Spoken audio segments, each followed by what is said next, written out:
Denial of medication, unsanitary living conditions, and even retaliation for collective action all make up the California Immigration Detention Database. The reason that we created this database to track grievances specifically is because these are documentation of conditions that the facility staff and ICE cannot deny their awareness of. Since its launch, nearly 250 complaints have been filed. ACLU Northern California tells KCRA that many of the grievances on this site were filed at the Mesa Verde ICE detention facility in Bakersfield in February and March of this year. One of those who filed complaints is Jose Ruben Hernandez, who spent about 17 months at Mesa Verde. We were receiving dark rusted water, at a certain time.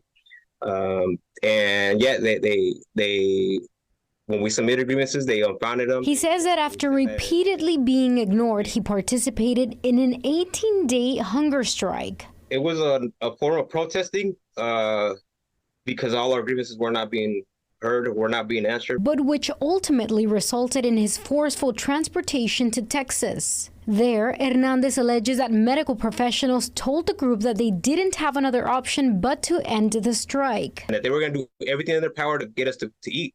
And if it meant to force feed us, that's what they were going to do. And she described the procedure, which is the force feeding procedure, which is strapping us down to a bed and running and putting hoses down our nose, down to our esophagus, and pumping liquid food into us. A retaliation effort that ACLU's Sana Singh says isn't uncommon. And some of the trends are obviously alarming.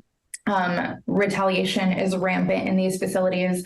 And what's also really alarming is that the majority of these grievances are marked unfounded, which essentially means that, the facility says that your claim of challenging your conditions of confinement is not meritorious. Through this voluntary database, Singh and Hernandez are hoping that ICE is more transparent when they report grievances and the way that they respond to them. Immigrants should not have to go through that suffering. Just because they're immigrants doesn't mean that they should be detained and be under those conditions. And I'm just hoping that they can close these detention centers. Marisela de la Cruz, KCRA 3 News. And last week, the ACLU also filed a lawsuit against ICE, alleging that ICE hasn't released grievance logs that they've requested for months. KCRA 3 also reached out to ICE to request information on the grievances, how they're filed, and their process, and they have still not responded.